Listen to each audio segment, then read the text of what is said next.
How can you remain authentic to yourself? Back in 2016, when I had my podiatry business, I had a dilemma, and it was my online marketing was me wearing a shirt. You couldn't see I've got tattoos under here. You couldn't see tattoos, and I was speaking in a very professional manner. It was hi, I'm Dave. I'm a podiatrist. I can professionally help you with your foot problems.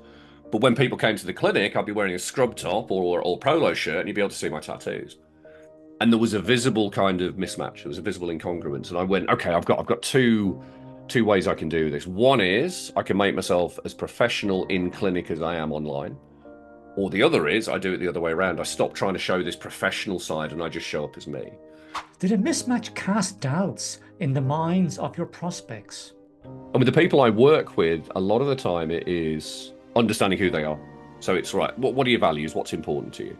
What is it you're willing to do? What is it you're not willing to do? What's getting in the way of you doing those things? All the usual kind of coachy stuff. But when it comes to the online persona, a lot of it is saying to people, stop trying to be so perfect. Stop trying to influence the outcome of the people who may watch your video. Just speak from here and just speak as you, and you will attract the people who want to come and see you. And it sounds very simplistic. There's more to marketing than that. What about trust, Dave? But if you show up as yourself, you get trust. If you get trust, people are more likely to come and use your services. He's a coach, a speaker, and a stand-up comedian. His background is in healthcare, working both as an A&E nurse and a podiatrist. He now helps individuals and businesses to be more authentic and confident, and to have a better relationship with themselves and the people around them. The theme is embracing life's tapestry, and my guest is Dave James. Dave, why would somebody want to change career from nursing and podiatry to become a life coach and stand-up comedian? Now that is a very good question, and probably the subject of all of my stand-up comedy routines. Um, the nursing was the first thing I did. So I might be even before that I was in computing and computer programming, and I moved from computing and computer programming to nursing because I failed all of my qualifications in computing. And when I left home back in 1994, I didn't have a job, and so the first job I got was working in a nursing home. Also on that kind of on the background there, my mom was a nurse, so there'd been a nursing influence through my life, and I think I fell into that. I shifted from nursing in 2004 to podiatry and trained as a podiatrist. Um, because we were moving back to we were in Oxford at the time, we were moving back to the Midlands, and I was at the point with my nursing where I needed another challenge, and nursing wasn't giving me the challenge in terms of the academic stuff. So I picked podiatry, and the reason I picked podiatry is I'd had a lot of podiatry treatment over the years myself. And podiatry was probably the bulk of my healthcare experience up until 2018. And I I sold my practice in 2018, but I sold my practice in 2018 because back in 2015, my wife had thrown me out of the house because I'd lived with anger for many years, and my wife had had enough, and at that point threw me out of the house. And in those intervening 3 years between 2015 and 2018, I did so much personal development. I had coaches that it rubbed off on me, and I went, you know what? This is something I think I can do. It fits in with all of the bits of teaching and education I've done. And I'd done some lecturing at that point as well for undergraduate podiatrists. I'd mentored people as part of my NHS work and my healthcare work. And it seemed to be the natural progression. I thought, I'm doing the work on me. I can help other people to do the work on themselves. And also with the anger. I'd managed to manage my anger and have a better relationship with it. And I thought I can help other people with this. And so initially it had become business and marketing because I'd run my own healthcare business for 8 years and started it, business development, and sold it, which is unusual in podiatry for someone to start a business and then sell it. But the conversations during lockdown and the conversations over those years turned into, how are you doing? And it was this realization, if you're not okay, your business isn't going to be okay. So I think it was a gradual change over those few years, but it was probably something which was in the making from many years ago. And what was the source of the anger that you suffered from when your wife threw you out of the home?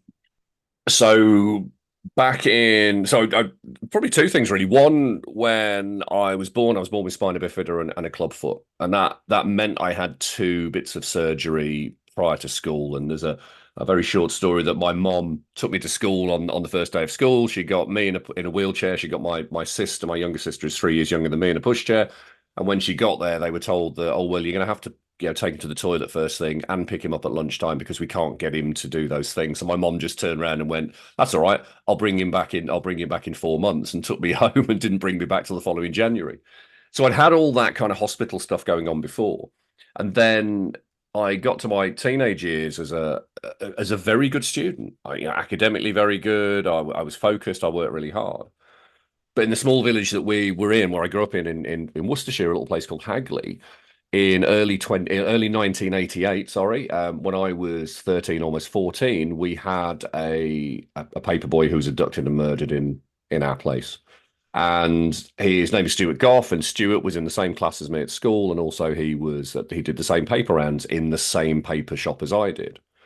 And that was an event which just shook a whole village. 7,500 people overnight just went from being a safe place to a not very safe place. And when I talk about this, the line I use is that the universe basically took us from being children to adults in one hit and didn't even apologize, didn't even say sorry. And the only way in which I could express myself to the world, as somebody who was not a small bloke, who's 6'2" and quite big, was via the process of anger. And for me, everything became my expression. Breaking things, luckily not breaking people, breaking things, doors, losing my temper, and really having this very poor relationship where even the simplest things could send me from one part to an absolute rage. And it took me many years of carrying that with me, and I carried it on the surface very, very well. A lot of humor, a lot of, Dave's quite a nice guy, he's all right, but underneath, this real kind of anxious person who was struggling to communicate with the world. And then after having elements of CBT, and my kids showed up, 3 beautiful children showed up, and my anger increased then because they just have this ability to just touch you at all these places, and it was very hard for me to control my emotion. And then 2015, my wife, and we're now separated, but my wife at the time gave me an ultimatum, which was, you basically get out. Had enough of this. And it was the best gift she could have gave me, because it just made me stop long enough to go, right, I need to do something about this. I can't continue like this. And so, yeah, it's stuff which happened, at birth, early years, and then teenage years. And to add to that, I had a very good friend at 20, when I was 20, who went back to university in the January of 1994 and didn't come back. He had a problem with his heart, and he died while he was there. So there'd been these points of loss at different points as well, which had really kind of thrown me. So effectively what your wife did was she gave you a bit of West Midlands, Birmingham, tough love. And Do you know, out you go. it's interesting because we've had since separation, we've had some very good conversations, and those conversations have been around how I felt everything was okay on the surface. It looked all right. And my pattern was lose my temper, break things, get angry, shout, and then I'd withdraw because I was so scared of it happening again. And it would be this constant kind of yo-yo of emotions, full on emotion to nothing, full on emotion to nothing. And my wife, she talked to me actually only the last couple of years about how she tailored her response to me in order to avoid me getting angry. And that time in 2015, she didn't tailor it. She just turned around and said exactly how she felt, and it was an absolute gift. And at the same time, when our relationship ended, again, the decision that was made then, and what she said to me then, much harder to see at that time, but then you realize it does become an absolute gift later on because it's exactly the right thing to happen. And yeah, it's a bit of tough love, which is exactly what I needed. And I had so many people around me who would, I'm not going to say enable necessarily, but they would not know how to respond to me, so that they wouldn't push and they wouldn't challenge because they were scared of me losing my temper. So when that happened, and I was at risk of losing everything, it was, I could have gone one or two ways. I could have gone to that way where I went through the self-development and worked on myself, or I could have gone the other way and maybe started drinking. I was drinking at the time, but drinking more and not looking after myself. But I chose the right one, luckily. Yeah. So how did you manage to overcome your issues with being angry? The first way, and it's interesting, I picked up on a podcast I recorded earlier this year, or late last year, sorry about this, where the big thing for me was understanding that between this stimulus of whatever it was going on and the response of anger, that there was this space in the middle. And Viktor Frankl, in his book Man's Search for Meaning, talks about this between stimulus and response. There's a gap you can get into and you can extend out, no matter how big you are. And I started to look at what the stimulus was. I started to look more at what I was feeling in that moment, and realized that I had total control over what I wanted to do. And it was mindfulness, and meditation was a big part of it, because it enabled me to do all the present moment stuff, to notice when maybe things were getting a little bit stressful, or my boundaries between too much stress and too little stress were getting so small I didn't have the flexibility. And it allowed me to not learn from the lesson, or not learn the lesson, a million miles down the road, to actually start learning from the lesson at the time, or even better, to learn the lesson beforehand and see the signs which were popping up. So mindfulness and meditation was a huge part of that. And a lot of it was the experimentation, and seeing that, well, actually, I don't have to respond with anger to this. And the only person who ultimately loses from that is me. Yes, I damage other people around me, but I lose from that as soon as I go down that route. And it's not to say that I don't get angry. I went through a very interesting period of disassociation where it was like, I don't feel anger. I have no angry feelings, which was not good, because then I didn't feel other things. I didn't feel joy or happiness or curiosity or sadness. And now I have conversations with people and they say, well, do you get angry? And it's like, yeah, I do. I just process it in a different way. I have a different relationship with it. And I look at it and go, how do I want this to go? And what benefits are there of me doing that? And do I get angry at people? Yes. But I get angry with intention. I don't get angry randomly. I get angry because it is required, or so I believe in that moment. So a lot of it was mindfulness and meditation, and being present with me and my feelings, and understanding the triggers. How exciting a career is podiatry? Because you're looking at people's feet, and you said you have athlete's foot. You need to get some cream and that treatment that colors up your feet, tans up your feet for you.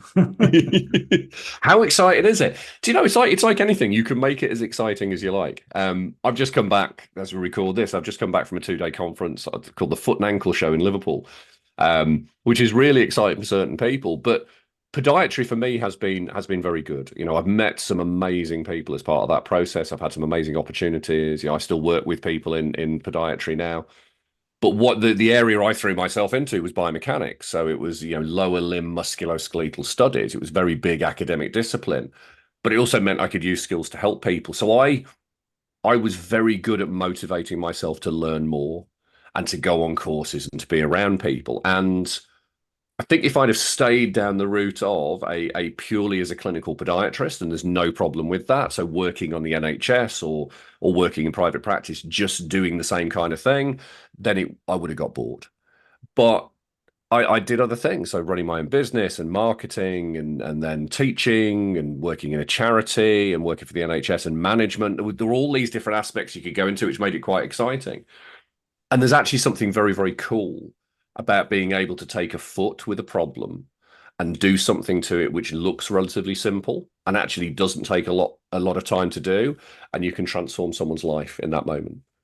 Even things like a corn. Someone has a corn. You think it's just a corn, but actually they've been worrying about the pain. It's been changing the way they walk, and they're worried that they can't wear shoes to their granddaughter's wedding that coming weekend. And you treat that corner, suddenly they can wear those shoes, and it's like an amazing experience for them. So for me, it was always exciting. There was always something else to learn and know about, and always something else to do. And sometimes it was just that realization from people that you could help them. And that spreads right the way through nursing and things like that. It's just a different mode to help people. But I always found it quite exciting. There are some elements I wouldn't go near. Diabetes, not for me. Nail surgery, so removing people's toenails under anaesthetic. I ran a service for that in the West Midlands for 3 to 4 years, and I loved it. So for me, it's always been good fun. It's always been what it's led to as well, which has been great. So I think it's quite exciting. When you made the decision to put your podiatry practice up for sale, and it was going through the sale process, how did that affect you emotionally? Did you become detached from the business when you got your check, for the sale of the business? It's interesting. That's a very good question because I know I'm very close to the person who bought the business, and in fact, when I put the business up for sale, I think I had them in mind. I'd written it for them, and they were someone who'd been a student of mine many years before, and so I wasn't looking for anyone to come into that business. In fact, I had four people show up interested. One person dropped out fairly quickly. One didn't sign the non-disclosure agreement, and one person I was like, "No way! I don't want you near this because this is my baby." But the person who came and bought it from me was someone who I trust implicitly and still do to deliver that. I and I get asked this a lot, what would I do differently? And the handover period was very short. I was very keen to move out of it very quickly. And maybe if I'd have done it differently, that handover period would have been longer. But there is an emotion attached to it. But at the same time, I'd reached that saturation point. And in 2018, when I put it up for sale, it was a conversation with my coach on the afternoon, saying what do you want to do? I said I want to coach more. He said, how can you do it? I said I can treat less people and bring more associates in and work less hours, or I can sell my business. And in that moment, it was like I can sell my business, and that was the point where for me it was this is going to happen this way. So there was emotion attached to it, but there was definitely a switching off at that point. And I think over time, as I moved away from full-time practice, it became another switch and then another switch. And even over the 2 days I've been at the conference, there's been another switch which has been switched off for me in terms of the profession. So it's interesting how there was emotion, but also I was ready to shift into something else. Were your clients happy to transfer en masse to the new owner of the business? They were, although there were a couple of them which told me that they would kill me if I stopped practicing, which I thought was quite entertaining. And a couple of people would say, "Well, what do I do now?" So the person who took over the business, I was very particular with them because I wanted somebody who I knew was going to look after them in the same way that I felt I looked after them. On the whole, yeah, I think they were happy, and I'd done some work beforehand with associates coming in, so they were used to seeing other people as well, some of them. But I had a set of skills which even now I think are missing from that area. So I got my biomechanical skills, and I got a lot of hands-on joint mobilization skills, which I was using, and not many other people in the immediate area were using those, if any. So yeah, there were a few patients who were like, "Oh, we're not very happy about this, but we understand." And they and the beauty of it, they all understood, and that was the most important thing. What inspires you to be successful in life? Depends on your definition of success. Um, I I found with the work I've done on me and with people who've coached me and the work I do with the people I work with that firstly it's defining what your concept of success is. For me, it's not based on money. For me, it's based on my values. So love, learning, freedom, and fun. And being able to do the things I want to do with the people around me. But probably one of the biggest things for me is, can I get up in the morning? Can I go and do the things I want to do? And can I be pretty much entirely myself? And the word authentic gets thrown around a lot. I use it a lot, but I don't think there's too many words which really are good to kind of change it. But for me, just being able to be myself, because when I'm myself, I use exactly the right amount of energy in my day. I don't get drained on stuff. I can weather many things, and actually, I just feel so. I feel like I've got enough. And success for me, in many ways, is about having enough. And there's always more stuff to move towards. There's always more people I want to help. There's always, I could always do with more money. Who couldn't? Um, and that's what the world's driven on. It's an economic machine, the world. But for me, being myself and having enough are huge drivers, and being able to help other people to do the same. Would you love to leave a legacy for your three children? Do you know, it's interesting. My daughter's got her first job recently, and one of the things I remember saying to her years ago is, I don't mind what you do as long as you're happy.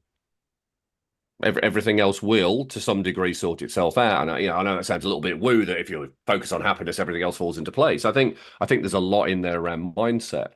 I think legacy for my kids is for them to see me living in alignment with who I am, and it's permission for them to do the same. There's no pressure on me for them to be anything other than themselves and be happy. Yeah, I agree with that because you get a lot of parents who try to push their children into things because they couldn't do it themselves and they expect their children to be good at it, or they put too much pressure on their children to be good at school or to Yeah. get into a top profession. And then when they get there, the person struggles and they find it very hard to accept that they're struggling because they feel they're going to disappoint their parents or somebody else in the family by telling them this is not for me. So I do think you're right there in saying to your children, do what you're happy doing. Doesn't matter what it is in life, as long as you're happy. I agree with that. And it's interesting. It's interesting as well. Don't get me wrong. There are times where I want to live vicariously through my kids. My daughter has a job which I'm like, why didn't I do that when I was your age? And I get to experience stuff with them and get to share stuff with them, and it's great. But ultimately, I did not want to be that parent who, when one of my kids came home and said, I got 97% in a maths exam, Dad, and I turned around and went, yeah, but what about the 3%? I never wanted to be that dad, and I always wanted to separate the achievement from the person. Yeah. It was, you are just this beautiful, amazing human being who I love dearly, and you're totally capable, and you do what you do, and it's great, and I just love that you show up. The achievements, they're the icing on the cake, and I know that they're important to you, but actually I'm just grateful for who you are. And that was, for me, was revolutionary, was separating the two. And going back to the stuff which, talking about with me, there was a big part of me separating the anger from it being me. I was not my anger. My anger was something else. And I try to do that with my kids as well. It's separating the two.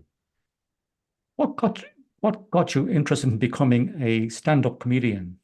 I've always enjoyed comedy.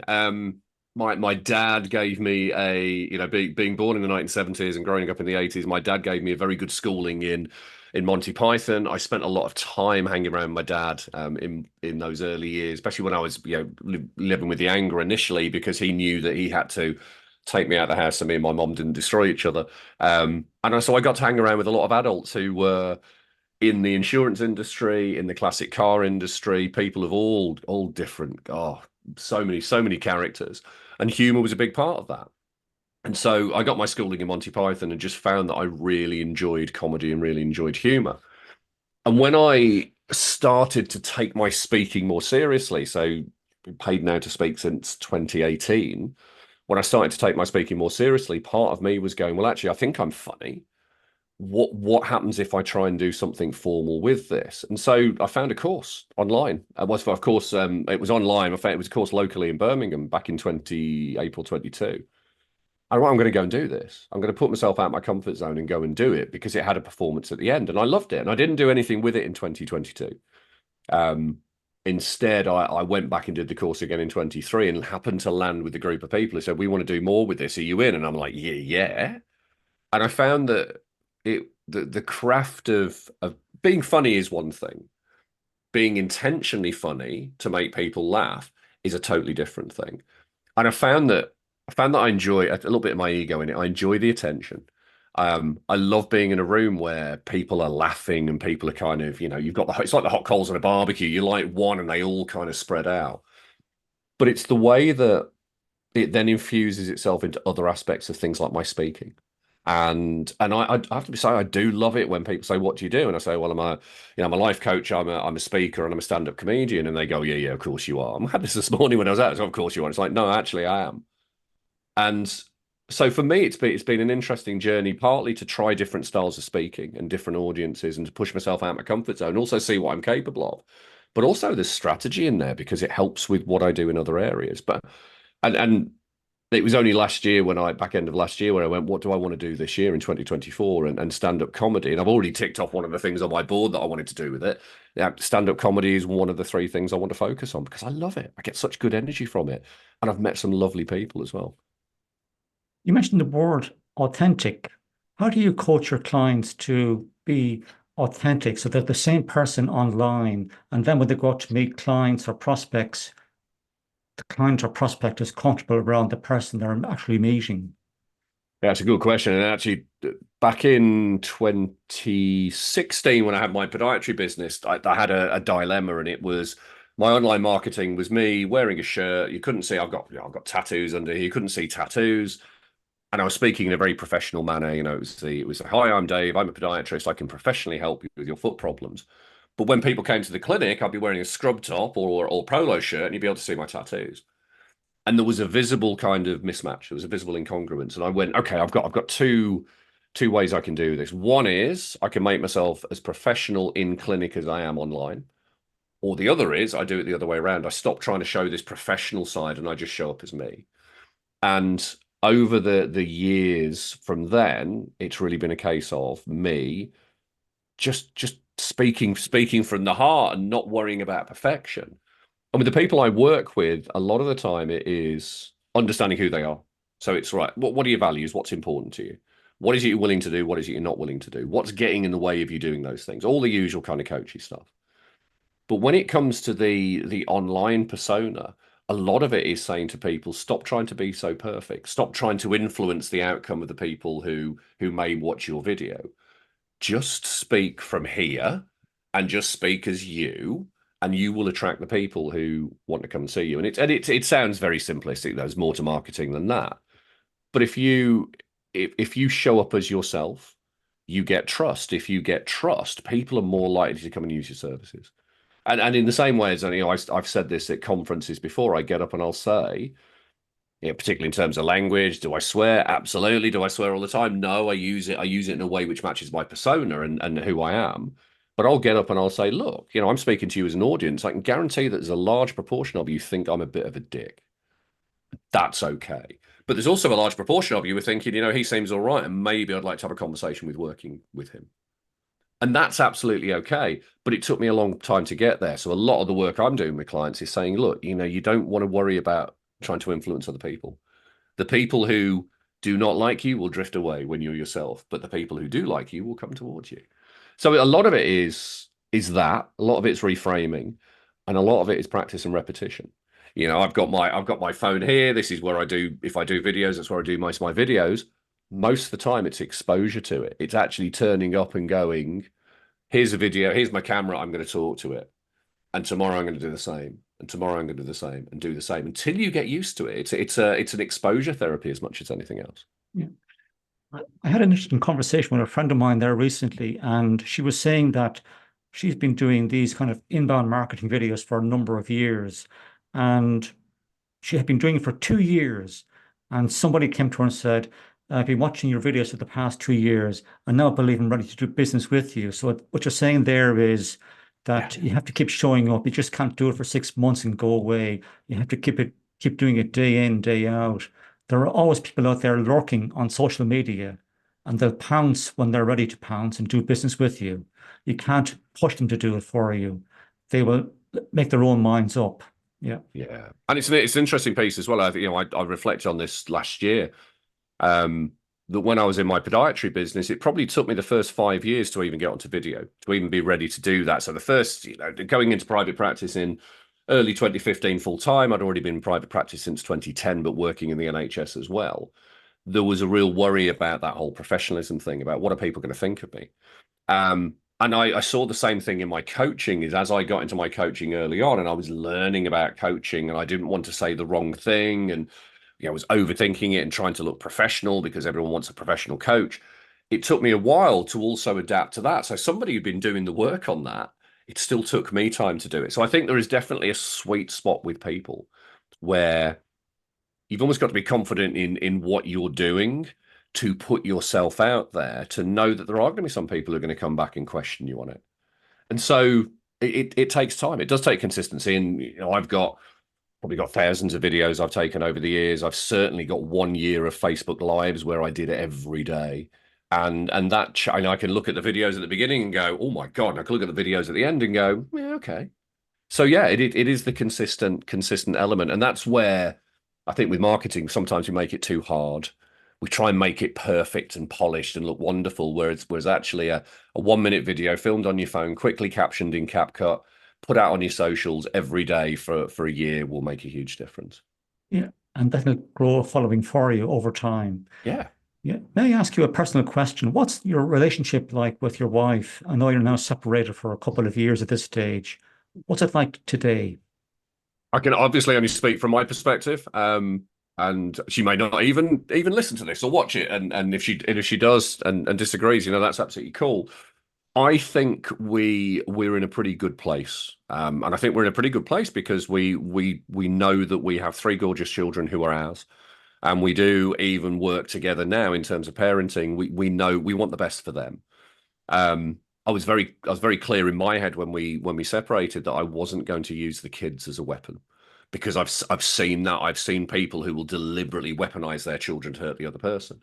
Because at the end of the day, my wife, even though we're separated, is still the mother of my children, and I still want the best for her. Um, I think the relationship's pretty good. I think as with all things, the communication from both of us could be better. And that's something for me to reflect on and for me to work on. But I would say we're in a pretty good place. Now it could be I'm playing exactly the same pattern I did when I was angry years ago, and I'm just not noticing the signs. Um, but I actually think that we've both got a common focus, which is we want the best outcome for everyone, and that makes a huge difference. And while I don't think for a moment that we're going to be best mates for forever, there is a certainly a civility, and there's certainly a care. I care about her. I spent many years with her, and we've got children, so that's important. Um, and there have been times where that thought process hasn't been in my head. It's been very much the other direction, and because that's the up and down of emotions. But I'd say where we are now is pretty good. Pretty good. Good stuff. One final question for you, Dave. If you were given the opportunity to have one single request granted without permission, what would that be? That's a good one, isn't it? So are we talking a request for me, or are we talking a request for the world? Could be the world or it could be you. Do you know, I think the one thing I would go for, and I as a tattooed Brummie from Birmingham with a beard, I probably should never talk about compassion. But I think one of the most beautiful things I would like to see is everyone having the ability to access compassion.